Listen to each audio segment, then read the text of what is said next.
ساری تعریف اللہ تبارک و تعالیٰ کے لیے، شکر بھی اللہ تعالیٰ ہی کے لیے۔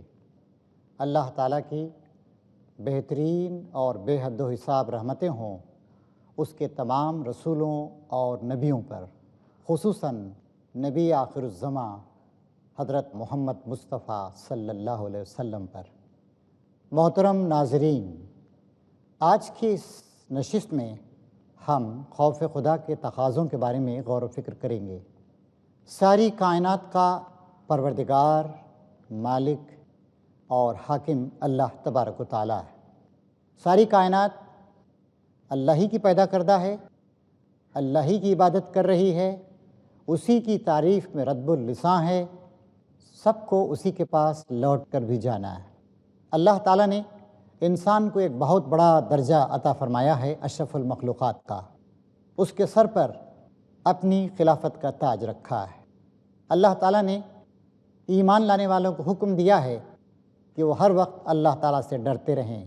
فرمایا گیا اعوذ باللہ من الشیطان الرجیم یا ایہا الذین آمنوا اتقوا اللہ حق تقاتہ ولا تموتن الا وانتم مسلمون۔ اے وہ لوگو جو ایمان لائے ہو، اللہ تعالیٰ سے ڈرو جیسا کہ اس سے ڈرنے کا حق ہے، اور دیکھو تمہیں موت نہ آئے مگر اس حال میں کہ تم مسلم و فرما بردار ہو۔ تقویٰ کیا ہے؟ تقویٰ جس پہ قرآن مجید میں بار بار زور دیا گیا ہے، اتقوا اللہ، اللہ سے ڈرو، اللہ سے ڈرو کہا گیا ہے۔ تقویٰ یہ ہے کہ آدمی اس تصور کے ساتھ زندگی گزارے کہ میرا رب میرے ساتھ ہے، مجھے دیکھ رہا ہے، حاضر و ناظر ہے، اور مجھے ہر وقت اس سے ڈرتے ہوئے احساس ذمہ داری کے ساتھ بہتر سے بہتر عمل کرنا ہے۔ تقویٰ کے پیچھے یہ تصور بھی ہوتا ہے کہ ہم کو ایک روز اللہ کے پاس جانا ہے اور اللہ تعالیٰ کے پاس اپنے تمام کاموں کا حساب دینا ہے۔ تقویٰ میں یہ بات بھی پوشیدہ ہوتی ہے کہ زندگی کی جو مختصر مدت 60-70 سال کی اللہ تعالیٰ نے دی ہے، ہم اس کا بہتر سے بہتر استعمال کریں، ہم اس کا ایک لمحہ بھی ضائع نہ کریں، اور اپنے تمام لمحات کو، اپنے تمام اوقات کو اللہ تعالیٰ کے احکام کے مطابق بسر کریں۔ جیسے کہ اس آیت میں فرمایا گیا ہے، اے وہ لوگوں جو ایمان لائے ہو۔ ایمان لانے والے لوگ وہ ہیں جو ان باتوں پر ایمان لاتے ہیں کہ اللہ ہے، اللہ تعالیٰ نے زندگی عطا فرمائی ہے، زندگی کو اللہ کے احکام کے مطابق گزارنا ہے، اور زندگی کا حساب اللہ تبارک و تعالیٰ کے آگے دینا ہے۔ تو فرمایا جا رہا ہے کہ تقویٰ اختیار کرو، ڈرو اللہ سے، پرہیزگار بن جاؤ، ذمہ داری کے احساس کے ساتھ زندگی گزارو جیسا کہ اس کا حق ہے۔ نبی کریم صلی اللہ علیہ وسلم ایک جگہ ارشاد فرماتے ہیں کہ کائنات کا، آسمان کا کوئی گوشہ ایسا نہیں ہے جہاں پر کوئی فرشتہ نہ ہو اور وہ اللہ تعالیٰ کی تعریف نہ بیان کر رہا ہو۔ ساری کائنات اللہ تعالیٰ کے خوف سے لرزہ بر اندام ہے، لیکن انسان ایک ایسی ہستی ہے جو اکثر خدا کو بھول جاتا ہے۔ تو فرمایا جا رہا ہے کہ اللہ سے ڈرو جیسا کہ ڈرنے کا حق ہے، اور تمہیں موت نہ آئے مگر اس حال میں کہ تم مسلم ہو۔ مسلم کے معنی ہی ہوتے ہیں فرما بردار، زندگی کے تمام معاملات میں اللہ تعالیٰ کے احکام کی پیروی کرنے والا، پھونک پھونک کے قدم رکھنے والا۔ کیوں؟ اس لیے کہ اللہ تعالیٰ ہر جگہ موجود۔ اللہ تعالیٰ فرماتا ہے وَهُوَ مَعَكُمْ أَيْنَمَا كُنْتُمْ، وہ تمہارے ساتھ ہے جہاں کہیں بھی تم ہو۔ ایک اور جگہ ارشاد فرماتا ہے يَعْلَمُ خَائِنَةَ الْأَعْيُنِ وَمَا تُخْفِي الصُّدُورُ، آنکھوں کی خیانت کو بھی وہ پکڑ لیتا ہے، سینوں نے جو کچھ چھپا رکھا ہے اس سے بھی وہ واقف ہے۔ ایک اور جگہ ارشاد فرمایا گیا کہ اے نبی، جس حالت میں بھی تم ہوتے ہو اور قرآن مجید میں سے جو کچھ بھی تم لوگوں کو سنا رہے ہوتے ہو، اور اے لوگو تم جس کام میں بھی مصروف رہتے ہو، ان سب حالتوں کے درمیان ہم تمہیں دیکھتے رہتے ہیں۔ اللہ تعالیٰ حضور کو بھی دیکھ رہا ہے، ہمیں بھی دیکھ رہا ہے، ہر انسان کو دیکھ رہا ہے، اور ان اللہ کان علیکم رقیبا، یقیناً اللہ تبارک و تعالیٰ تمہاری نگرانی فرما رہا ہے۔ اسی لیے آدمی اس تصور کے ساتھ زندگی گزارے کہ میرا رب میرے ساتھ ہے، مجھے دیکھ رہا ہے۔ زندگی کا مقصد یہی ہے کہ اس کو ٹھیک طریقے سے گزارا جائے، اللہ تعالیٰ کے احکام کے مطابق گزارا جائے، اور کوئی کام اللہ تعالیٰ کے احکام کے خلاف نہ کیا جائے۔ ایک اور جگہ اللہ تعالیٰ ارشاد فرماتا ہے لقد خلقنا الانسان ونعلم ما توسوس به نفسه ونحن اقرب الیہ من حبل الورید۔ ہم نے انسان کو پیدا کیا ہے، ایک ایک انسان کو، آپ کو، مجھے، سب کو پیدا کیا ہے، اور اس کے نفس میں جو وسوسے سر اٹھاتے ہیں ان سے بھی ہم واقف ہیں، اور ہم اس کی رگے جاں سے بھی زیادہ قریب، جوگولر وین جو رگے جاں ہوتی ہے جس کے کٹ جانے سے جسم اور روح کا رشتہ ختم ہو جاتا ہے، اللہ تعالیٰ کہتا ہے ہم اس سے بھی زیادہ قریب۔ نبی کریم صلی اللہ علیہ وسلم نے ایک جگہ ارشاد فرمایا کہ خدا سے ڈرو، چاہے تم تنہائی میں ہو یا چاہے مجلس میں ہو۔ مجلس میں تو آدمی کبھی کبھی ریاکاری کے طور پر بھی ڈرنے کی ایکٹنگ کر سکتا ہے، لیکن تنہائی میں جب آدمی ہوتا ہے تو گویا خدا کے سامنے بے نقاب ہوتا ہے، عریاں ہوتا ہے۔ اس بات کی بڑی اہمیت ہے کہ آدمی اس وقت اپنے رب کے حضور اپنے دل کو کھول کے رکھ دے، اس کے آگے گڑ گڑائے، اس سے اپنی غلطیوں کوتاہیوں پر معافی طلب کرے۔ اسی لیے ایک بار نبی کریم صلی اللہ علیہ وسلم نے ارشاد فرمایا، جو آنکھ تنہائی میں رو پڑی اور اس سے آنسو نکل آئے خوف خدا کی وجہ سے، وہ آنکھ جہنم میں نہیں جائے گی۔ اتنا گہرا تعلق ہونا چاہیے انسان کا۔ انسان دنیا کی رنگینیوں میں، دل فریبیوں میں، دلچسپیوں میں اس طریقے سے کھو نہیں جائے کہ وہ خدا کو بھول جائے، ہر وقت خدا تعالیٰ کو یاد رکھے۔ اور خدا تعالیٰ کو یاد رکھنا ایک مثبت، ایک پازیٹیو کام۔ خدا تعالیٰ کے خوف کا مطلب یہ ہے کہ ہم احساس ذمہ داری کے ساتھ کام کریں، کوئی غلط کام نہیں کریں، اللہ کے احکام سے ہم واقف ہوں، اللہ کی عظمت سے ہم واقف ہوں، اور کوئی غلط کام ہم سے نہیں ہو۔ ایک بار نبی کریم صلی اللہ علیہ وسلم نے ارشاد فرمایا، میں اس طرح کھاتا ہوں جیسے غلام کھاتا ہے، میں اس طرح بیٹھتا ہوں جیسے غلام بیٹھتا ہے۔ کیا تصور ہے یہاں پر؟ وہی تقویٰ ہے، وہی اللہ کے خوف کا تصور۔ اللہ تعالیٰ وہ عظیم الشان رب، وہ ہمارے ساتھ ہے، اسی لیے ہمیں یہ بات مناسب نہیں ہے ہمارے لیے کہ ہم کوئی فخر و غرور کا رویہ اختیار کریں۔ اسی لیے حضور نے ارشاد فرمایا کہ میں بیٹھتا ہوں تو اس طرح بیٹھتا ہوں جیسے غلام بیٹھتا ہے، کیونکہ میں خدا کا غلام ہوں، ہر وقت غلام ہوں۔ اور میں کھاتا ہوں تو فخر و غرور کے ساتھ نہیں کھاتا ہوں، بلکہ میں اس طرح کھاتا ہوں جیسے اللہ تعالیٰ کا دیا ہوا رزق میں کھا رہا ہوں، اور اللہ تعالیٰ میرا مالک۔ تو اس طریقے سے اس سے ایک بات ہماری سمجھ میں یہ آتی ہے کہ تقویٰ ایک بہت ہی پازیٹیو اور مثبت ایک کیفیت کا نام۔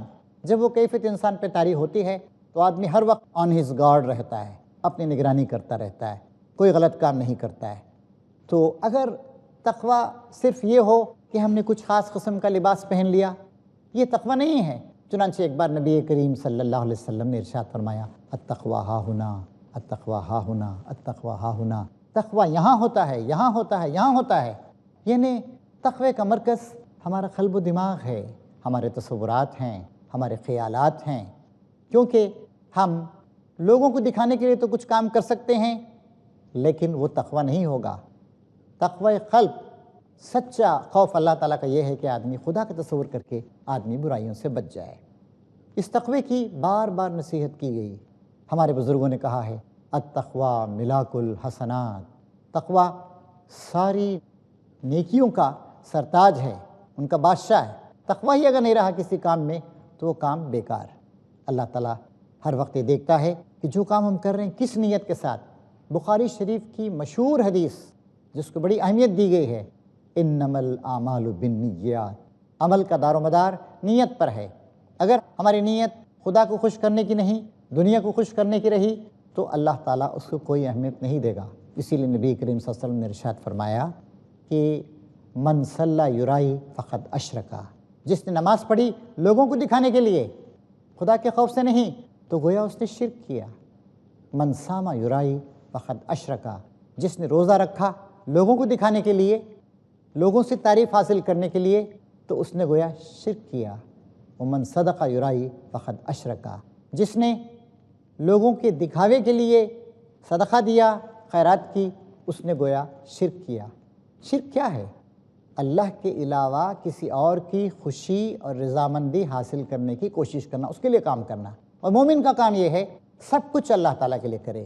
مومن کھائے گا، پیے گا، ہنسے گا، بولے گا، شادی بیاہ کرے گا، بچوں کو پروان چڑھائے گا، تفریحات میں بھی حصہ لے گا، پاکیزہ اور سنجیدہ قسم کی تفریحات میں حصہ لے گا، کھیل کود سے بھی وہ دل بہلائے گا، لیکن کبھی بھی وہ خدا کو بھولے گا نہیں، ہر وقت خدا کو یاد رکھے گا۔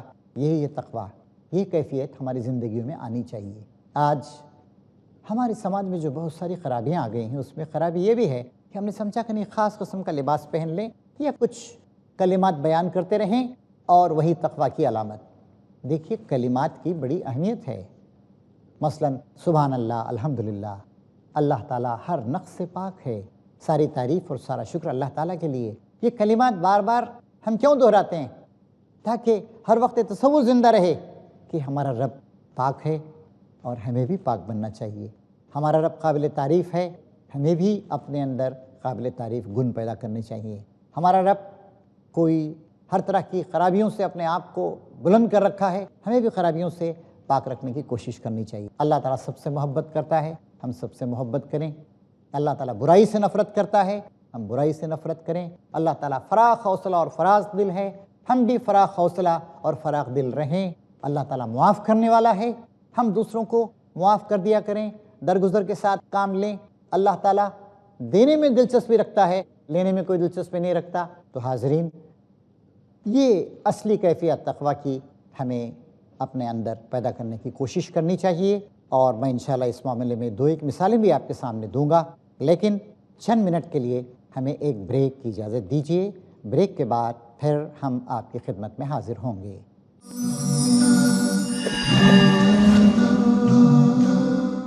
محترم ناظرین، بریک کے بعد پھر آپ کی خدمت میں حاضر ہیں۔ میں نے آپ سے عرض کیا تھا کہ ہم 2-1 مثالوں کے ذریعے سے تقویٰ کو سمجھنے کی کوشش کریں گے۔ مثلا تقویٰ کی وجہ سے ہمارے اندر خاکساری کا جذبہ پیدا ہونا چاہیے۔ خدا بڑا ہے، ہم بڑے نہیں ہیں۔ نبی کریم صلی اللہ علیہ وسلم، آپ نے نہ کوئی خاص امتیازی قسم کا لباس پسند فرمایا، نہ اپنے آپ کو دوسروں سے ممیز کرنے کی کوشش کی۔ چنانچہ ایک بار آپ کسی مہم پہ تشریف لے گئے، اور مہم کے لوگ جب کسی جگہ اترے تو ہر شخص نے کوئی نہ کوئی کام اپنے سپرد لے لیا۔ کسی نے کہا کہ میں آگ جلاتا ہوں، کسی نے کہا کہ میں کھانا پکاتا ہوں، کسی نے کہا کہ میں پانی لاتا ہوں، کسی نے کہا کہ میں اونٹوں کی مالش کر دیتا ہوں۔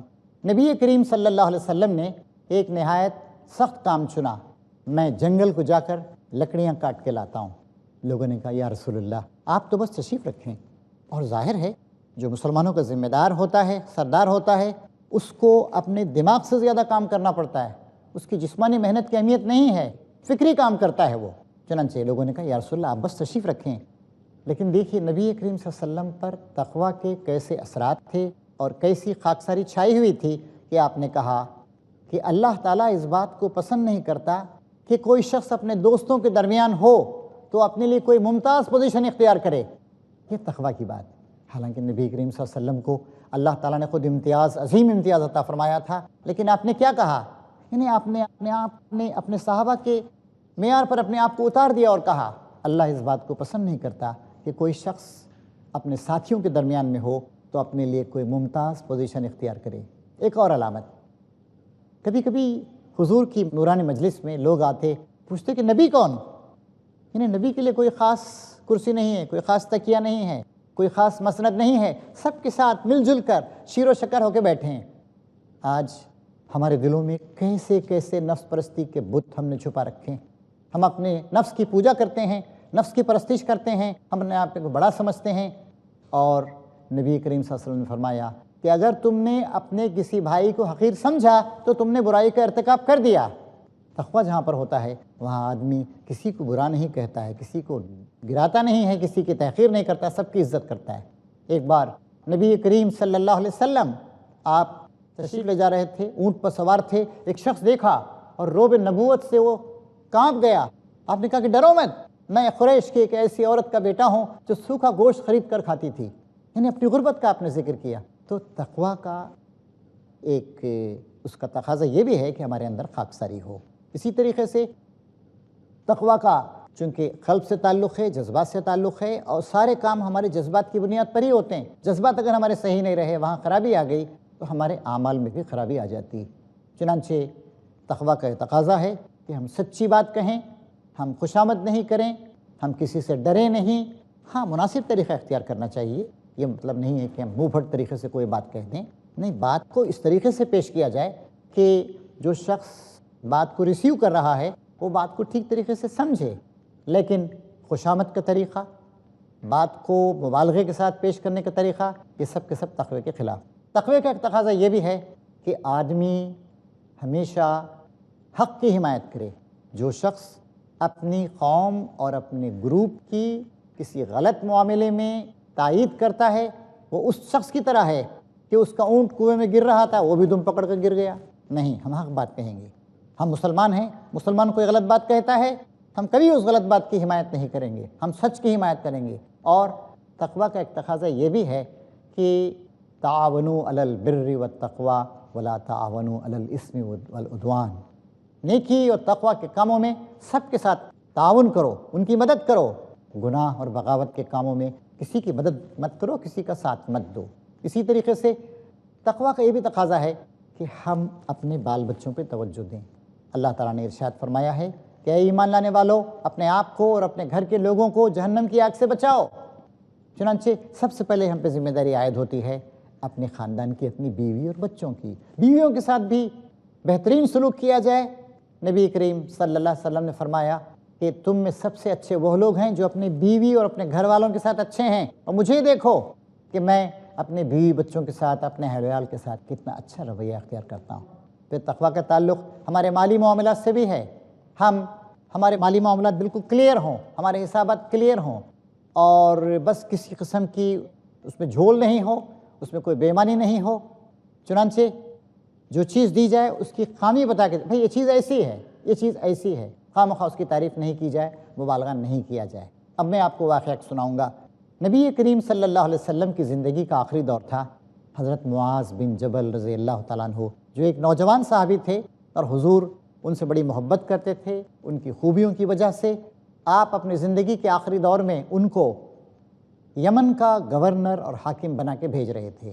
اس وقت حضور ان کو رخصت کرنے کے لیے مدینے کے باہر آئے، جاؤ وہاں پر جا کر وہاں کے لوگوں کے سامنے تم اسلام کی بات پیش کرنا، انصاف کرنا اور حق اور راستی کو وہاں پر قائم کرنا۔ تو خدا کا خوف ایک ایسی چیز ہے جو ہمیں خدا سے قریب کرتا ہے۔ تو محترم ناظرین، یہ ہماری ذمہ داری، ہمارے مردوں کی، ہمارے عورتوں کی، ہمارے بڑوں کی، ہمارے چھوٹوں کی، سب کی یہ ذمہ داری ہے کہ ہم تقویٰ کا طریقہ اختیار کریں۔ اور جب ہم تقویٰ کا طریقہ اختیار کریں گے تو اس وقت ہماری زندگی میں کوئی غلطی نہیں ہوگی۔ ہاں، آدمی سے کبھی کبھی غلطیاں ہو جاتی ہیں، تو توبہ کا دروازہ ہر وقت کھلا ہوا ہے، فوراً آدمی توبہ کرے۔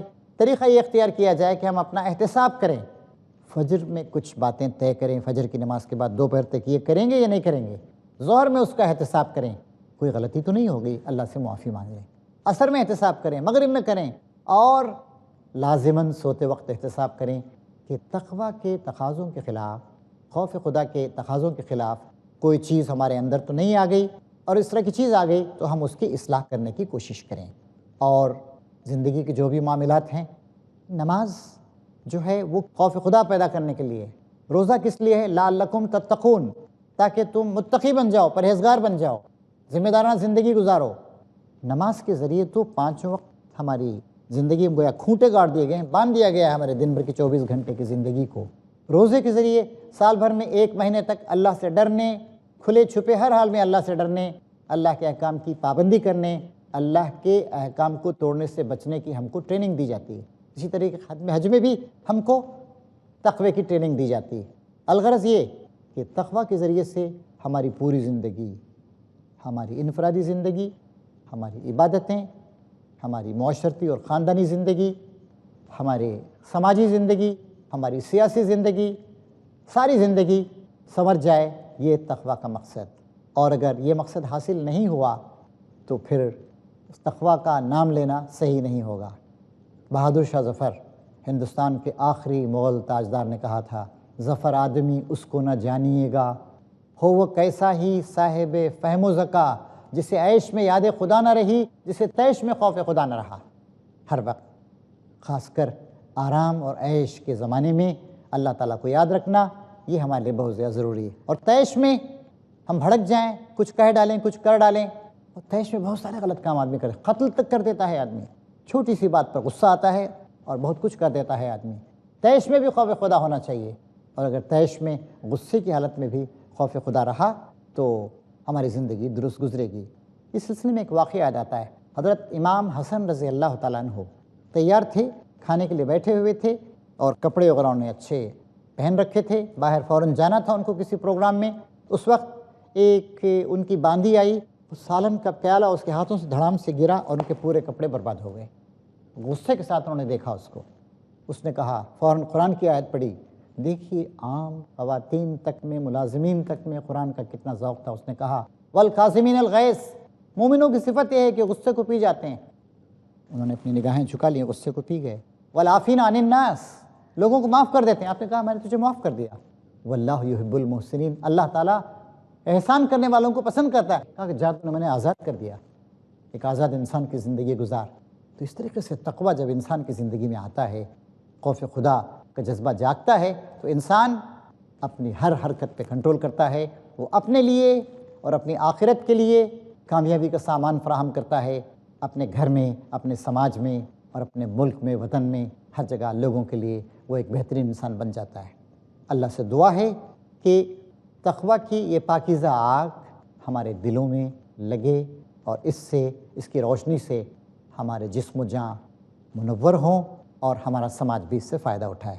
ربنا تقبل منا انک انت السمیع العلیم وتب علینا انک انت التواب الرحیم وآخر دعوانا ان الحمد للہ رب العالمین۔